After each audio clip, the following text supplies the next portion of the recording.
Sa mapagpalang umaga po sa bawat isa. Sige po, bago po natin bigyan ng papuri, pasasalamat ang ating Diyos na buhay, manalangin po muna tayo. Ama namin Diyos, dakila sa lahat, makapangyarihan sa lahat, Panginoon Lord God. Itinataas namin ang dakilang ngalan mo, Panginoon Lord. Tunay na makapangyarihan ka, Panginoon. Salamat, Panginoon, sa umagang ito na ang pagising namin, Panginoon, ay tunay nga, O Diyos, na napakalaking biyaya na nagmumula sa iyo, God. Sa pangalan ni Jesus, O God, inaanyayahan namin, Panginoon, ang iyong banal na Espiritu, Panginoon, na samahan kami, Panginoon, Lord God, sa aming pag-aawitan, Panginoon, Lord God. Tunay nga, O Diyos, na dinadalangin namin, Panginoon, na mangusap ka, Panginoon, Lord God, sa bawat isa, O God, sa lahat ng nakikinig, Panginoon, at makikinig, O God. Tunay nga, O Diyos, na maramdaman nila ang presensya mo, Panginoon, Lord God, na maramdaman nila ang pag-ibig mo, Panginoon, Lord God. Salamat po, Ama. Tunay nga, Panginoon, Lord God, na binibigyan ka namin ng papuri, pasasalamat, O God, sa pangalan ng anak na si Jesucristo, O God. Amen. Amen. Hindi po, bago tayo umawit, sabi po sa awit, chapter 150, verse 1 to 6. Purihin si Yahweh. Sa banal na templo, ang Diyos ay awitan. Purihin sa lahat ang lakas na taglay. Siya ay purihin sa kanyang ginawa. Siya ay purihin sapagkat dakila. Purihin ang tugtog ng mga trumpeta, awitan sa saliw ng alpa at lira. Sa tugtog ng tambol, magsayaw, purihin, mga alpa at luta, lahat ay tugtugin. Ang Diyos ay purihin sa tugtog ng pompyang, sa lakas ng tugtog siya'y papurihan. Purihin si Yahweh ng mga nilalang, purihin si Yahweh. Amen. Tunay na sa mga oras na to, tayo ay aawit ng may kagalakan at pagpupuri sa ating Diyos na buhay.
things I've made when it's all about you. It's all about you, Jesus.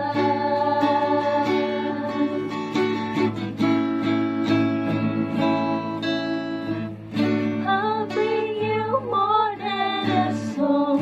I'll bring you more than a song. More than a song. I'll bring you more than a song. I'll bring you more than a song. More than a song. I'll bring you more than a song.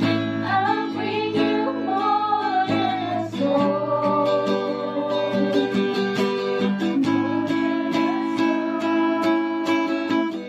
I'll bring you more than a song. I'll bring you more than a song. More than a song.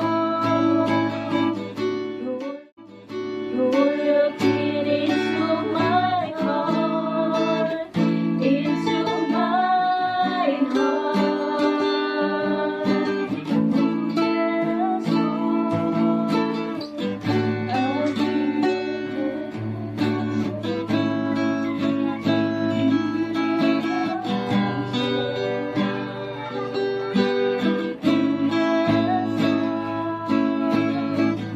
You're looking into my heart, into my heart.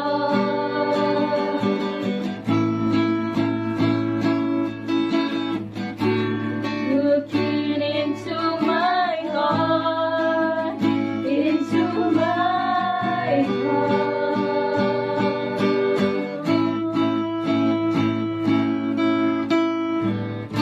I'm coming back to the heart of worship, and it's all about you. It's all about you, Jesus. I'm sorry, Lord, for the things I've made, when it's all about you. It's all about you, Jesus. I'm coming back to the heart of worship, and it's all about you. It's all about you, Jesus. I'm sorry, Lord, for the things I've made, when it's all about you. It's all about you, Jesus.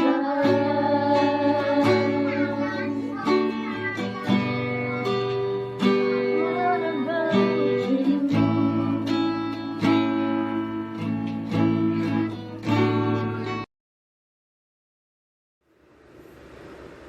Kapatid, ano ang sitwasyon mo ngayon? Ikaw ba ay nakakaranas ng kahirapan? Ikaw ba ay nakakaranas ng depression? Ikaw ba ay nakakaranas ng kalungkutan?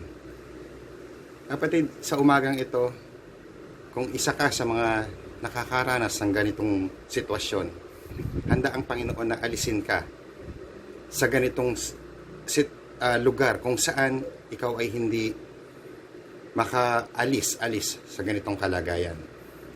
Sapagkat nais ng Diyos na ikaw ay maging matagumpay sa buhay na ito. Nais ng Diyos na ikaw ay maging mapayapa sa mundong iyong ginagalawan. Nais ng Diyos na ikaw ay maging masaya.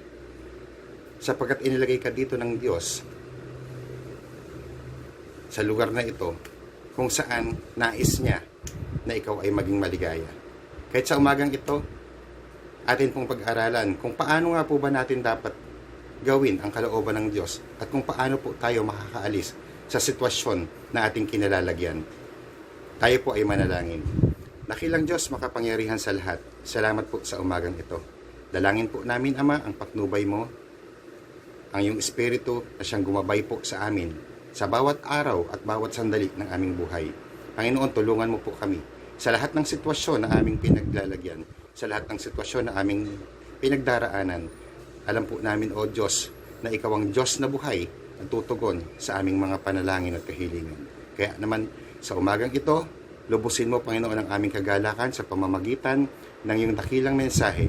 Hayaan mo, O God, na sa bawat bibigkasin mo, sa bawat sasabihin mo, sa bawat iyong ibibigay sa amin, patuloy, O Diyos, na ito po ay aming tanggapin ng maluwalhati at bukal sa aming puso. Tulungan mo po ang bawat isa na makaahon sa lugar kung saan, anong lugar ang kanilang kinasasadlakan.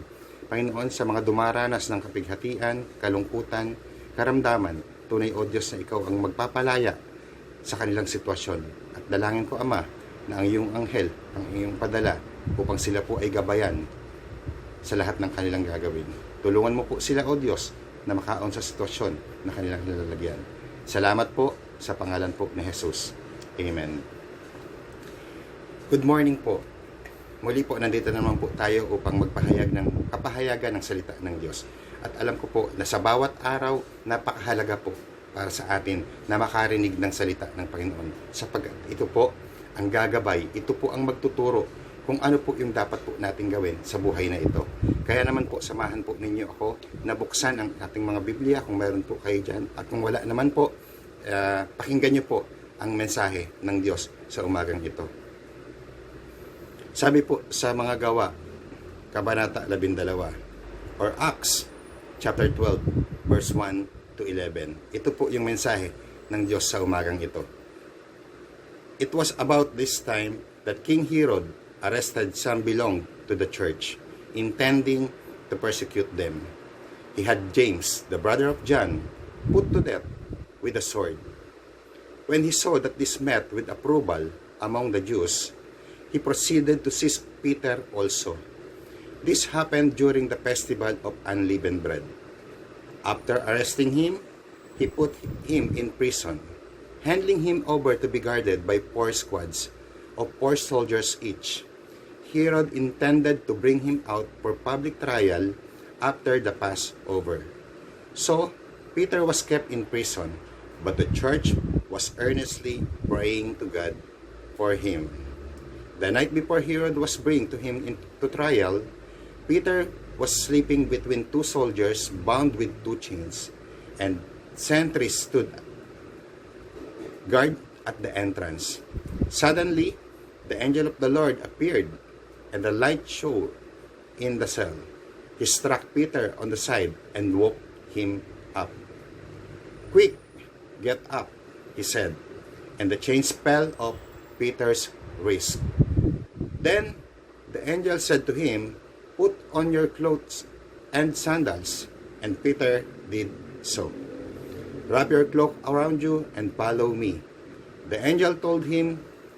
Peter followed him out of the prison, but he had no idea what the angel was doing was really happening. He thought he was only seeing a vision. They passed the first and second guards and came to the iron gate leading to the city. It opened for them by itself, and they went through it. When they had walked the length of one street, suddenly the angel left him. Then Peter came to himself and said, "Now I know without a doubt that the Lord has sent his angel and rescued me from Herod's clutch and from everything the Jewish people were hoping would happen." Ito po yung kaganapan kung saan po nung kapanahunan po ng mga disipulo o ng mga sumusunod sa Panginoong Hesukristo ay mayroon pong kahigpitan na nangyayari. Mayroon pong sabi nga hindi maganda ang kanilang sitwasyon sapagkat ang pangangaral po ng salita ay pilit na pinipigilan po ng namamahala ng mga panahong iyon. At kung titingnan po natin, hindi lang po basta pinipigilan. They are in the situations na hindi po maganda. Kasi bakit? Ang lahat po ng nangangaral ng salita ng Diyos, ng kapanahunan po ng mga disipulo, hinuhuli po at hindi lang hinuhuli, ikinukulong po at humahantong pa po sa sabi nga, sa pinakamatinding sitwasyon, which is yung kamatayang pisikal. Kung titingnan po natin, napakahirap po ng sitwasyon ng mga disipulo noon. Kaya nga po, dumadating sila doon sa hardship, dumating sila doon sa sabing persecutions, dumating sila doon sa mga pagkakataon na talagang halos ikamatay po nila. Like Stephen. Si Stephen po, isang lingkod ng Diyos, na sinabi nga, na nakitang nangangaral at ipinapangaral ang salita ng Panginoon, pero ayaw po itong marinig ng mga tao na hindi kumikilala. Tandaan po natin, mga taong hindi kumikilala sa Diyos, ayaw po nilang marinig ang pangangaral ng mensahe, ang pangangaral ng gospel, dahil masakit po ito sa kanilang tenga. Ayaw po nilang pakinggan, sapagkat umiiral po sa kanila yung pagmamataas, umiiral sa kanila yung pagmamagaling, umiiral po nila sa kanila yung kawalang respeto sa salita ng Diyos, because they don't believe in God's word. So ganun po katindi yung nangyayari po nung kapanahunan ng mga disipulo. Talagang, kaya nga sabi ko kanina, sino po dito yung dumadaan sa isang sitwasyon na hindi maganda? Huwag po tayong mag-alala, kasi po, bakit? Lahat po ng tao ay dumadating sa sitwasyon kung saan minsan maganda, minsan hindi maganda. Pero isa lang po ang katugunan. Isa lang po ang katugunan kung ikaw po ay dumarating sa pagkakataong ganito. Ikaw po ay kailangang kilalanin ang Diyos upang maging kanyang, sabi nga, iyong tagapagligtas, at upang tumugon sa iyong mga panalangin. Napakasimple po ng sinasabi ng Panginoon sa umagang ito, sapagkat nais po ng Diyos na ikaw ay makawala doon sa tanikala na kinalalagyan mo ngayon. Nais ng Diyos na ikaw ay makawala doon sa isang sitwasyon na akala mo wala ng lusutan. Nais ng Diyos na ikaw ay makawala doon sa isang sitwasyon kung saan nahihirapan ka at gusto mo ay makaalis na rito. It like so happened to the life of Peter. Makikita po natin, base po sa ating binasa, na hindi po naging madali ang kanyang sitwasyon when he was preaching and spreading the good news about the kingdom of the Lord. When he was preaching about the gospel. When he was preaching about Jesus Christ.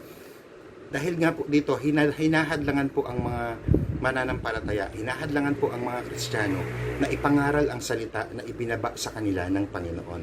And it so happened na dumating to the point of death, to the point of imprisonment, na talagang matindi ang kanilang kinalalagyan. Pero they don't stop.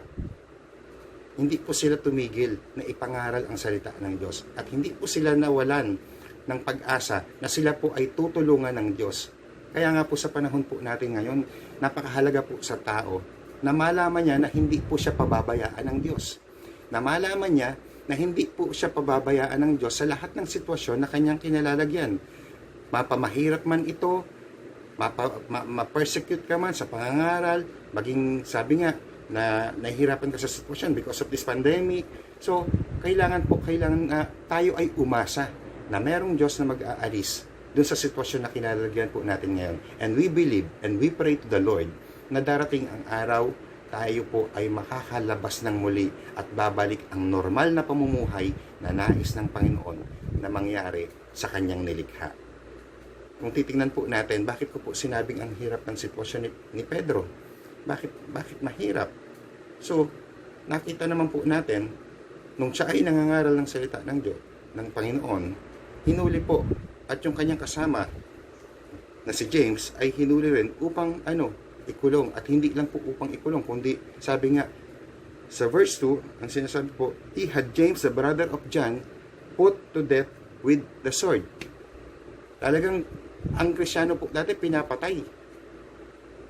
Gaanong persecution ang kanilang kinaharap.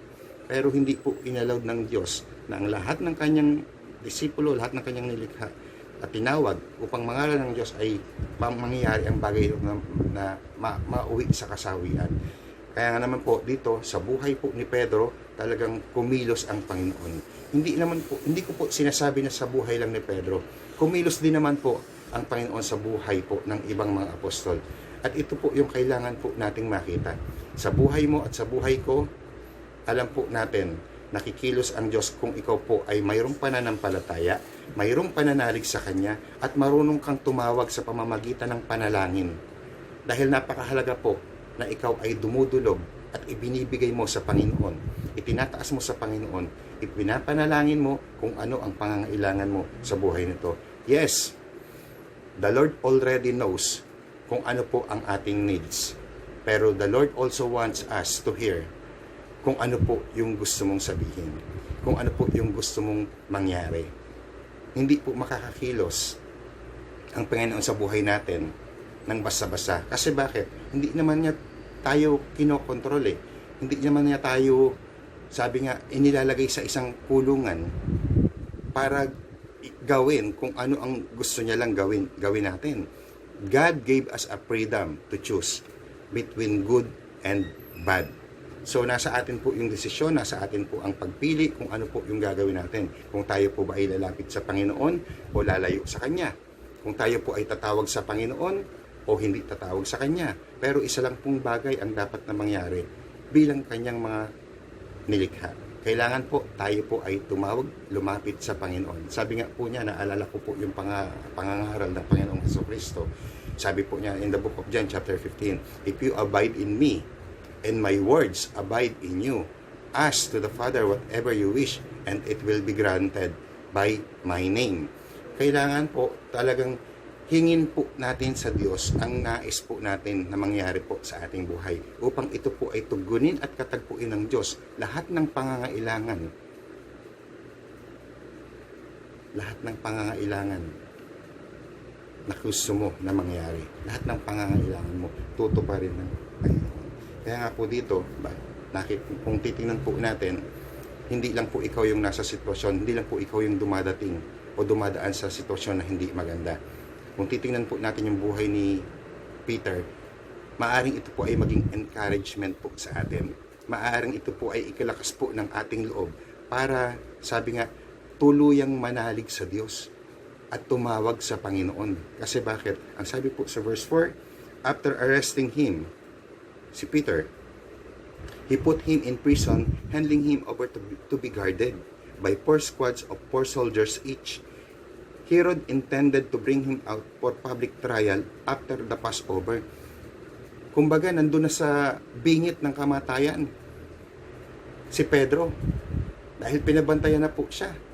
Pati hindi po kapag, alam ko po nakaramdam din ng takot itong si Pedro. Alam ko po na nakaramdam din siya ng hindi maganda nung siya po ay nahuli because of what happened to his brother James, brother of John, na pinatay dahil nga sa pangalan siya. At maaaring ito rin yung gawin po sa kanya. That is why talagang ito po yung sabi ko nga, maaaring naramdaman niya na siya po ay nagkaroon din ng konting takot na maaaring mangyari sa kanya yung nangyari kay James.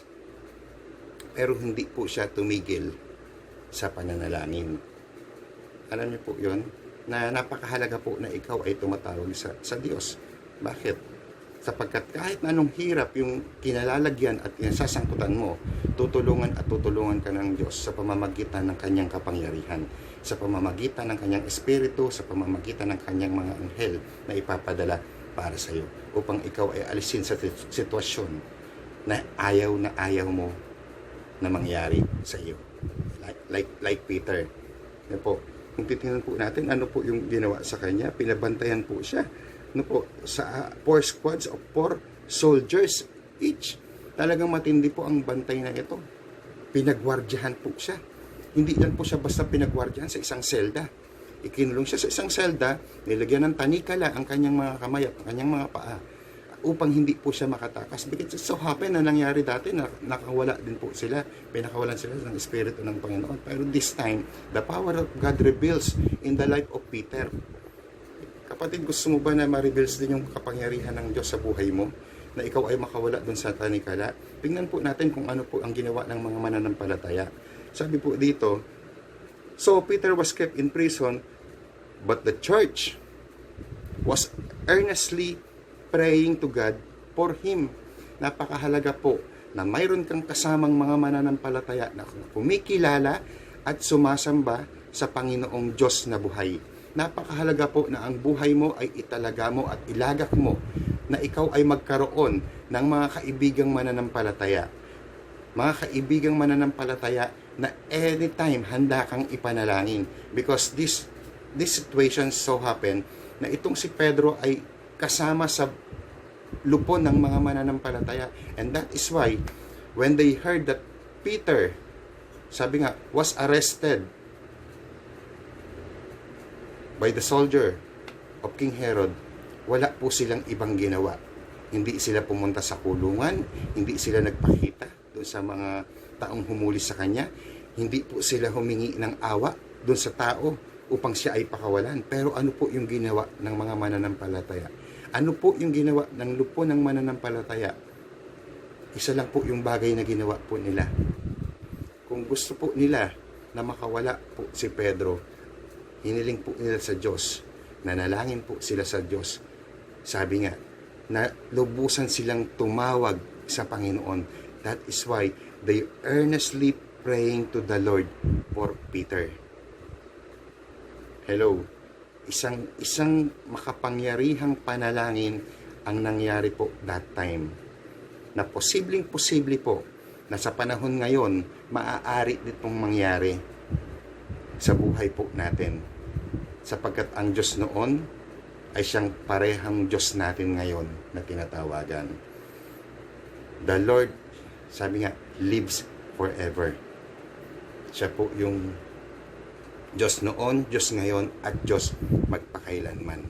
Kaya po, hindi po imposible sa atin na kapag po tayo ay kumilala sa Diyos, inangkin po natin at inari natin na ang Diyos ang siyang ating Diyos na buhay at pagiging tagapagligtas. Ano man po yung hinilingin po natin sa pamamagitan ng panalangin, ibibigay po ng Panginoon yan. Kaya nga po sabi dito, that night, ito po yung katugunan sa panalangin po ng mga mananampalataya because they earnestly praying to the Lord. That night, before Herod was to bring him to trial, Peter was sleeping between two soldiers sa pagitan po ng dalawang sundalo. Kumbaga, nandun na siya sa loob ng kulungan, mayroon ng tanikala ang kanyang mga kamay at paa. Bukod doon, mayroon pang dalawang sundalo na nagbabantay sa kanya.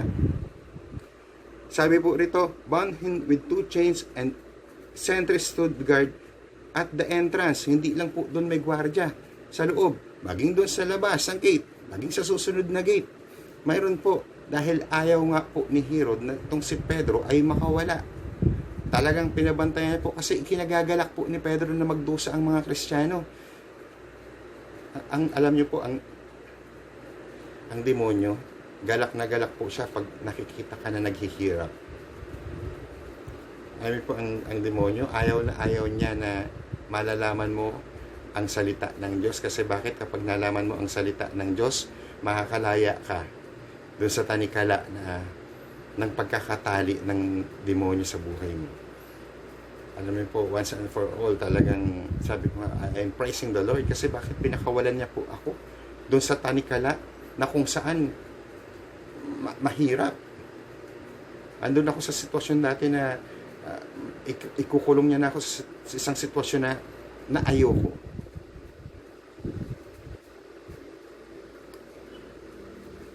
Kaya nga po, sa oras na ito, as we continue and as we listen to the word of the Lord, then, ask to the Lord for wisdom and knowledge. Kasi bakit? Napakahalaga po na marinig natin at maunawaan kung ano po ang gusto ng Panginoon na mangyari sa atin. It is to ask God, ask for help to our living God.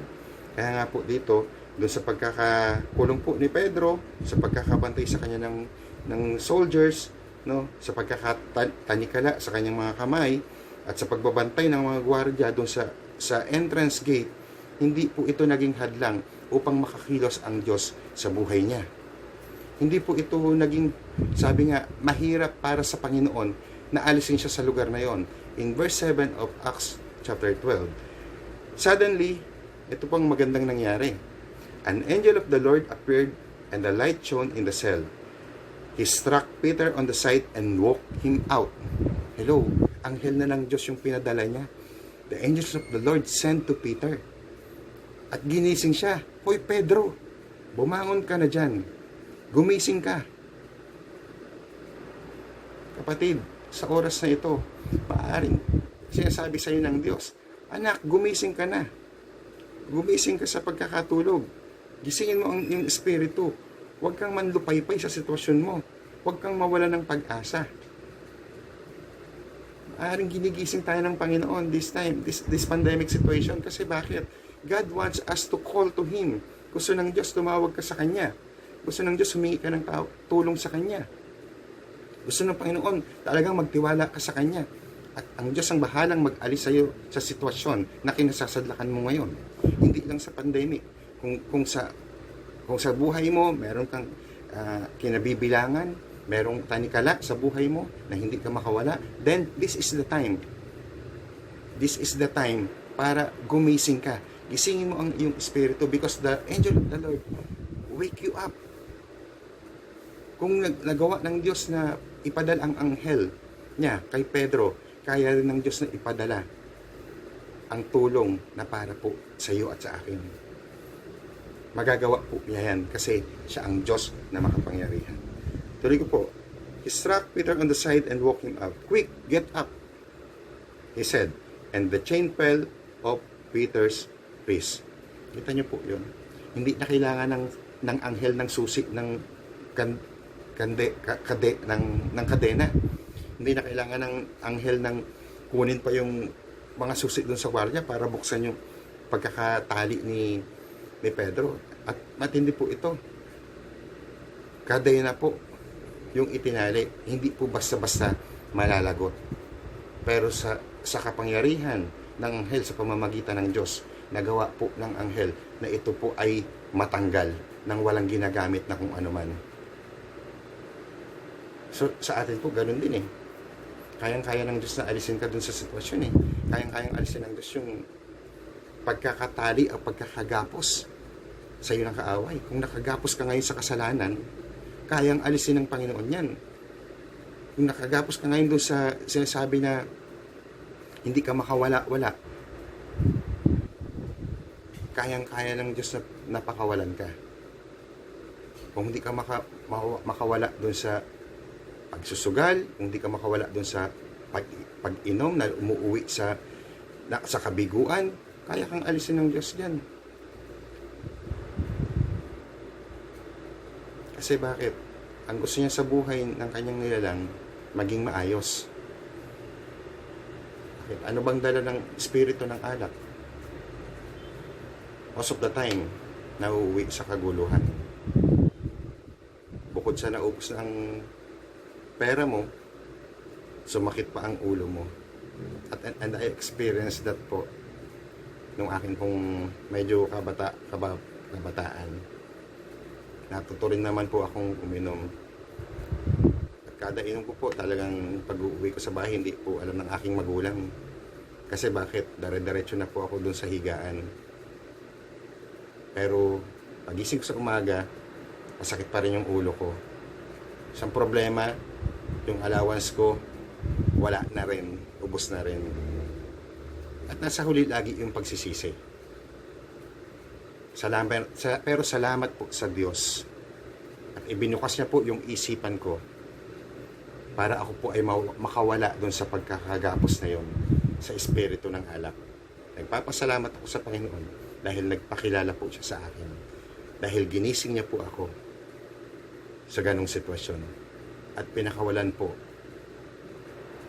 upang ako po ay maging malaya sa pagkakagapos ng kaaway. Who knows? Hindi po natin alam kung ako po yung nagpatuloy sa ganong sitwasyon. Ano kaya yung magiging buhay ko ngayon? Maaring hindi man po ako sagana sa pananalapi o sa karangyaan sa buhay na ito. Pero may pagmamalaki ko na ang Diyos na tumutulong sa akin at gumagabay, hindi ako iniiwan at hindi ako pinababayaan. For 13 years, ulitin ko, na tinitigil po namin ngayon dito sa bansang Pilipinas. Kahit kailan, hindi po siya nagpabaya sa amin. Oo, dumadating yung panahon na minsan, parang wala, pero nagpapadala ang Diyos. Katulad po ng ginawa niya kay Pedro. Yung panahon ni Pedro, yung sitwasyon ni Pedro, yung oras ni Pedro, na siya po ay nandun sa kagipitan, na siya po ay nandun sa, sabi nga, sa pagkakabilanggo, na nandun siya sa panahon na kailangan niya ng tulong. Hindi po nagdalawang isip ang Panginoon na tulungan siya sa kanyang sitwasyon at pakawalan ng kanyang tanikala upang siya ay makalabas ng bilangguan at upang hindi mapahama kanyang katawang lupa at magamit pa ng Diyos ang kanyang buhay sa pangangaral ng salita. Sabi po dito, then the angel of the Lord said, him, put your clothes and sandals. And Peter did so. Wrap your cloak around you and follow me. The angel told him. Maaaring kung hindi po sumunod si Pedro sa iniutos ng anghel, tingin po ba natin makakawala siya? All we need to do, sabi nga, is to follow the instruction of the Lord to us. Maaaring kasi ngayon, hinahawakan ka ng Panginoon sinasabihan ka na niya ng mga bagay na dapat mong gawin. Pero ang nangyayari, nagiging matigas lang ang puso natin. Kasi bakit? Pinapatigas lang po nating pilit. Dahil ayaw po nating pakinggan yung mensahe ng Diyos. Ayaw po nating sundin yung salita ng Diyos. Which is makakabuti naman para sa atin. Ngayon, kung susunod po tayo, katulad po ni Pedro na sumunod doon sa utos ng anghel sa kanya, na isuot mo ang iyong balabal at ang iyong sandalyas at lumabas na tayo doon. Kung sinunod po ni Pedro yun at siya po ay nakawala doon sa bilangguan, maaring tayo po makawala din po kung susundin po natin siya. Isa lang po yung pwede po natin gawin. Kapag po narinig natin ang tinig ng Diyos, huwag na po nating patigasin yung ating puso. Kailangan po sumunod na po tayo sa Kanya. Kasi kung gusto mong makawala dun sa tanikala na meron ka sa buhay mo, na po, ito po ay mangyayari lamang kung ikaw ay tutugon at susunod doon sa sinasabi po ng Panginoon. So, napakalinaw po ng instruction ng Lord sa atin po sa umagang ito. Dahil nga po, ang pagsunod sa Panginoon ay mayroong pong kalakip na pagpapala na nanggagaling sa Kanya. At yung pagpapalang tinanggap ni Pedro mula doon sa kulungan na nakakulong siya, pagpapala na siya po ay nakawala doon sa kulungan o sa bilangguan. Isang malaking patotoo po ito na si Pedro po ay iniligtas ng Diyos mula sa bingit ng kamatayan. Sa panahon po natin ngayon, hindi po sabi mahirap sa Panginoon na ikaw po at ako ay iligtas niya sa bingit ng kahirapan. Ikaw at ako ay iligtas niya sa bingit ng kawalan ng pag-asa sa buhay. You are praying to God for your finances, then ask to God. You are praying to God for your health, then ask to the Lord. You are praying to God na hindi na tayo tamaan ng matinding calamity, then ask to the Lord. Nothing is impossible to those who believe. So, yun po yung napaka-magandang mensahe po sa umagang ito. Kaya po, napakahalaga po na every day of our life, marinig po natin ang mensahe ng Diyos. Nang sa ganun, alam po natin kung ano po yung dapat po nating gawin. So, isang mapagpalang umaga po sa umagang ito at nais ko po na sa maiksing pakikinig, sa maiksing mensahe, nagkaroon po tayo ng karunungan at kaalaman, nagkaroon po tayo ng kaunawaan upang malaman po natin kung papaano nga po ba tayo makakawala sa tanikala ng demonyo o sa pagkakagapos na meron po sa ating buhay. Maaaring nakagapos ka sa kahirapan, maaaring nakagapos ka sa isang kasalanan, maaaring nakagapos ka sa isang sitwasyong ayaw mo. Pero kapag tumawag ka sa Panginoon at idinulog mo sa Kanya ang iyong sitwasyon, ako po ay naniniwala na base po sa ating pinag-aralan ngayong umaga sa Gawa, Kabanata 12, 1 hanggang 11. Makita po natin dito yung pagkilos ng Diyos sa buhay po ni Pedro at sa buhay ng mga mananampalataya. Kasi bakit? They recognize God as their Lord and Savior. Kaya sa oras na ito, kung hindi mo pa lubusang tinatanggap ang Panginoon sa buhay mo bilang iyong Diyos, tagapagligtas, maaari po na tayo po ay manalangin. At sundan niyo po yung aking panalangin upang tanggapin ang Panginoong Hesukristo sa iyong buhay.